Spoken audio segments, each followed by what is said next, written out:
Retrouvez Businesswoman avec MAF Pro.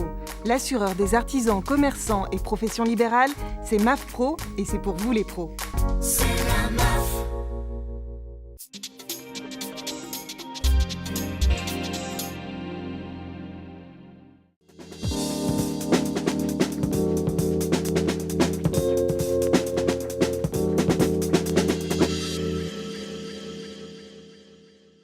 Bonjour, bienvenue dans l'émission Businesswoman, votre émission dédiée à l'entrepreneuriat au féminin, consacrée aujourd'hui aux actions du gouvernement en faveur de l'entrepreneuriat.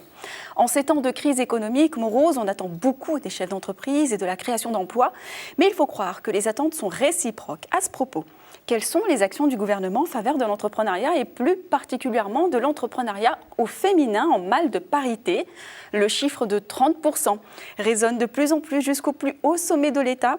Mais alors, d'où vient le problème? À qui la faute? Et quelles sont donc les actions du gouvernement en faveur de l'entrepreneuriat au féminin? Pour nous en parler, Pascale Boitard, bonjour. Bonjour. Vous êtes secrétaire d'État chargée des droits des femmes. Merci d'avoir fait le déplacement et d'être avec nous aujourd'hui. Alors, quel état des lieux on fait aujourd'hui de l'entrepreneuriat au féminin en France? Aujourd'hui, en France, ce sont 30% des femmes, donc avec une belle augmentation depuis quelques années de femmes qui dirigent des entreprises et qui ont décidé de se lancer dans cette grande aventure de l'entrepreneuriat.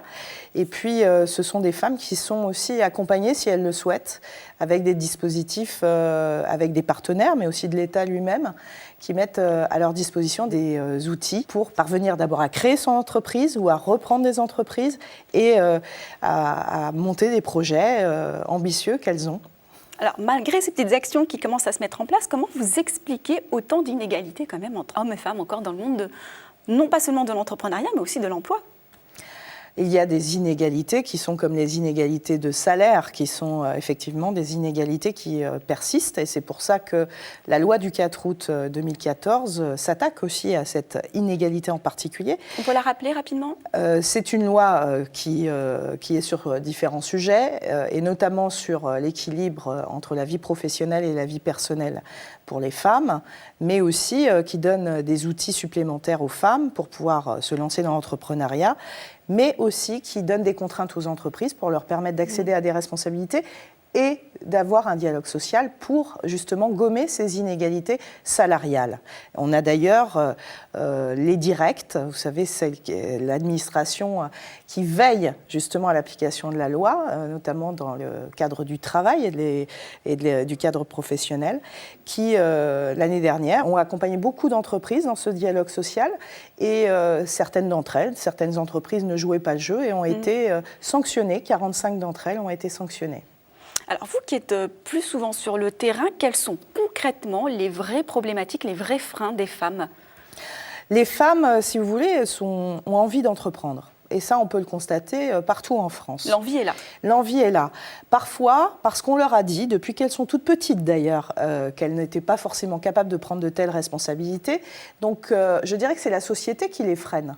Alors justement, parce que moi, j'allais aussi vous poser la question aussi, et je me fais un peu l'avocat du diable, excusez-moi, est-ce que réellement les femmes ont des freins pour accéder à la création d'entreprise, ou est-ce que finalement, est-ce qu'elles le veulent vraiment? Parce que c'est un état d'esprit, l'entrepreneuriat. Est-ce qu'elles ont réellement envie d'être chef d'entreprise ou conserver ce cocon familial?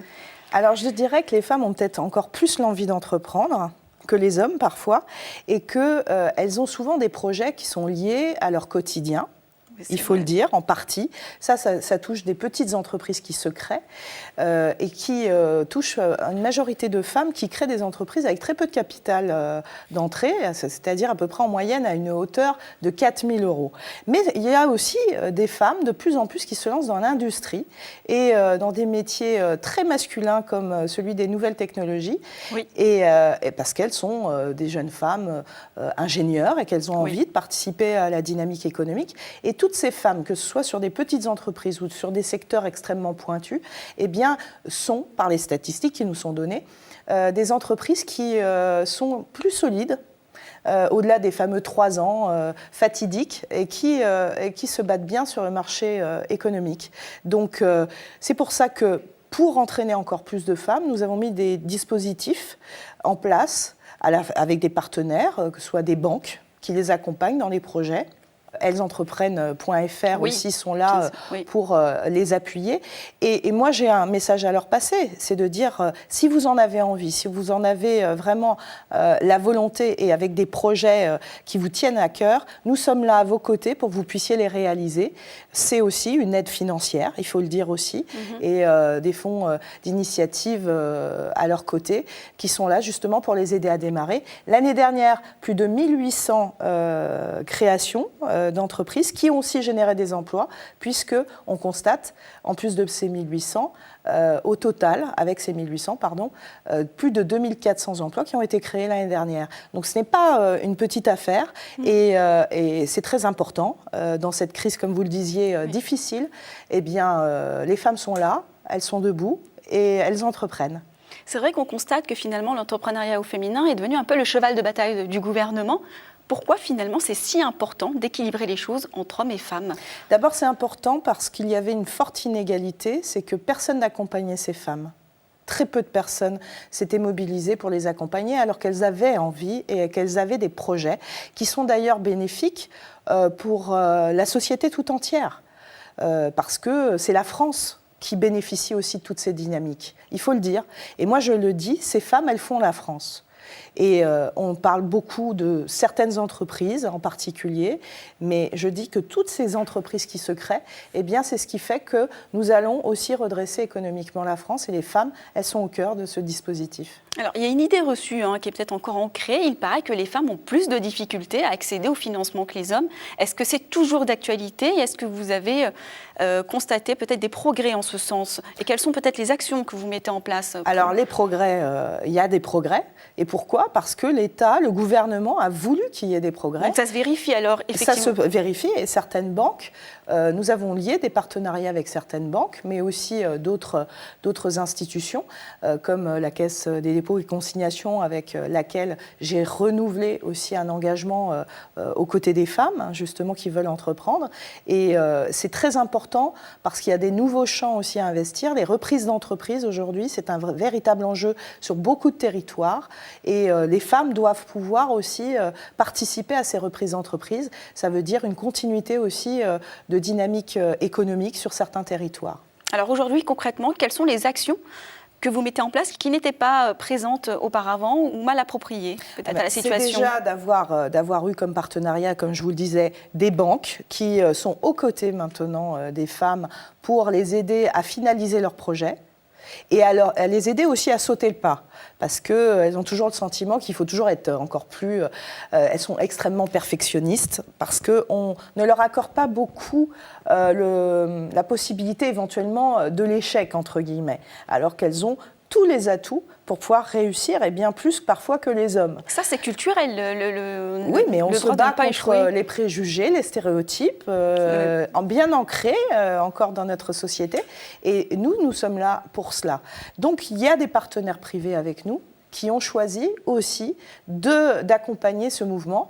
Et puis, il y a, je le disais, Caisse des dépôts des consignations aussi, mais aussi le Fonds de garantie d'initiative, qui sont aux côtés de toutes ces femmes, pas que des femmes d'ailleurs, mais beaucoup sont des femmes, pour pouvoir se lancer sur des nouvelles entreprises, par exemple, et leur donner ce capital de départ qui va leur permettre de réaliser leurs projets.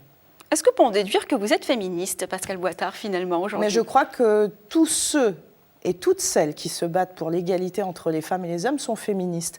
Et d'ailleurs, je conçois le féminisme comme étant un combat pour l'égalité.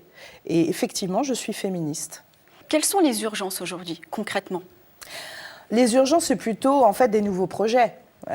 C'est qu'aujourd'hui, par exemple, dans certains territoires, on peut assister à des vraies dynamiques qui ne demandent qu'à éclore, en quelque sorte, et à exister. Je pense, par exemple, à des dynamiques économiques qui pourraient se développer dans des zones rurales, qui aujourd'hui se sentent un petit peu en marge, mais aussi des quartiers plus urbains, où aussi beaucoup d'énergie ne demande qu'à s'exprimer à travers l'entrepreneuriat.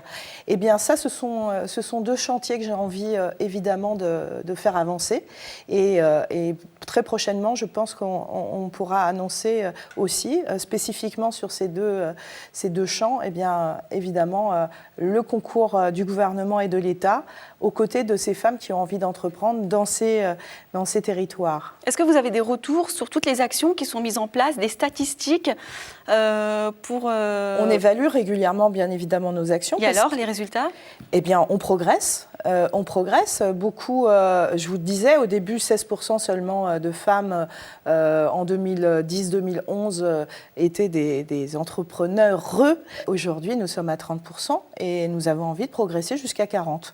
Donc, nous nous donnons aussi les moyens parce qu'il y a une volonté du Premier ministre et du gouvernement. Et moi, je ne travaille pas toute seule. Je travaille avec aussi de nombreux ministres du gouvernement pour faire progresser, évidemment, les femmes dans leur sphère professionnelle, bien évidemment, mais aussi personnelle, parce que la sphère personnelle, comme la garde des enfants, par exemple, eh bien, ça permet aussi de pouvoir avoir une carrière professionnelle, tout en préservant sa vie privée. Et puis, évidemment, celles qui veulent entreprendre et créer leur entreprise, eh bien, on est à leur côté et on développe de plus en plus de dispositifs. Et pour toucher juste là où il y en a besoin, nous évaluons régulièrement nos politiques pour les améliorer. Alors, au-delà des initiatives gouvernementales, on sait que dans le football, il y a des mentors. Chez les entrepreneurs, il y a des mentors. Chez les femmes, aucune, moins, très peu. Est-ce que ce n'est pas ça aussi qui manque aussi Je vous laisserai quelques adresses, vous pourrez les inviter, parce que ça existe, le mentorat, mais évidemment. elles communiquent très peu, c'est aussi ça qu'on le reproche aux Actionnel, femmes. par exemple. Et, Non, je parle vraiment de tête d'affiche en tant qu'entrepreneur. C'est vrai qu'est-ce qui a été souligné par pas mal, évidemment, d'expertes de l'entrepreneuriat au féminin, c'est que les femmes, peut-être, ne communiquent pas assez sur elles, s'excusent parfois d'être là. Est-ce que c'est pas aussi ça, le mal ? Je crois qu'aussi, c'est aussi la présence des femmes dans les médias, tout simplement. Pas assez présentes, ou elles se cachent ? C'est pas qu'elles sont pas assez présentes, c'est qu'elles sont peu invitées. Donc, lorsque vous n'avez pas une représentation, ça n'aide pas. Il est difficile de s'identifier, voyez-vous. Voilà. Donc, moi, je me bats aussi pour lutter contre les stéréotypes. Voilà, bien évidemment, à la fois dans les médias, mais partout, et dès le plus jeune âge, mais aussi pour la présence des femmes et bien sur les plateaux télé, qu'elles soient d'ailleurs entrepreneurs ou sportives, ou des femmes très engagées, il y en a beaucoup. Est-ce qu'il y en a une qu'on peut citer, une femme entrepreneur peut-être, qui peut servir d'exemple aux entrepreneurs qui nous regardent ? Par exemple, on pourrait parler de la PDG de Sarenza, qui d'ailleurs a été distinguée dernièrement, qui fait beaucoup sur l'égalité professionnelle entre les femmes et les hommes. Bel exemple, oui. C'est un bel exemple, et avec la société aussi Sodexo, qui fait beaucoup et qui est présente dans de nombreux pays dans le monde. Et toutes ces femmes, eh bien, il faut pouvoir les mettre à l'honneur aussi, parce qu'elles font la France et elles sont à la tête de grandes entreprises qui comptent économiquement pour notre pays. Et puis après, vous avez aussi d'autres profils de femmes dans d'autres domaines. Je pense aux sportives, par exemple, ou à des présidentes d'associations qui font aujourd'hui eh bien, ce lien et qui font vibrer aussi, nous font vibrer lorsque des compétitions sportives sont de très belle qualité. On l'a vu avec l'équipe de rugby féminine eh bien, cet été. Eh bien, je pense qu'elles méritent effectivement d'être plus présentes sur les médias et d'être mises à l'honneur, parce que c'est important pour les jeunes femmes aujourd'hui d'avoir des référentes de qualité. C'est pour ça qu'on est là. Dernière question, quel conseil pour les entrepreneurs qui nous regardent ?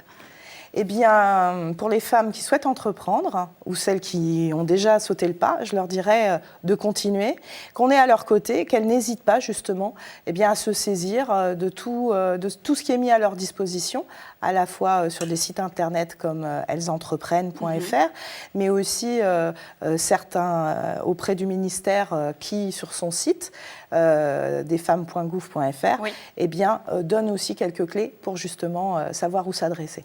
Merci infiniment Pascale Boitard pour vos nombreuses initiatives en faveur des femmes. Je rappelle que vous êtes secrétaire d'État chargée des droits des femmes.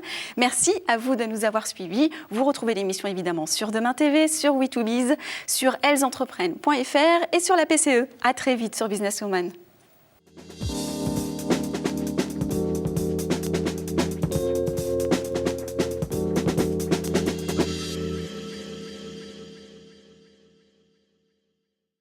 Businesswoman vous a été présenté par MAF Pro. L'assureur des professionnels et de la santé collective, c'est MAF Pro et c'est pour vous les pros. C'est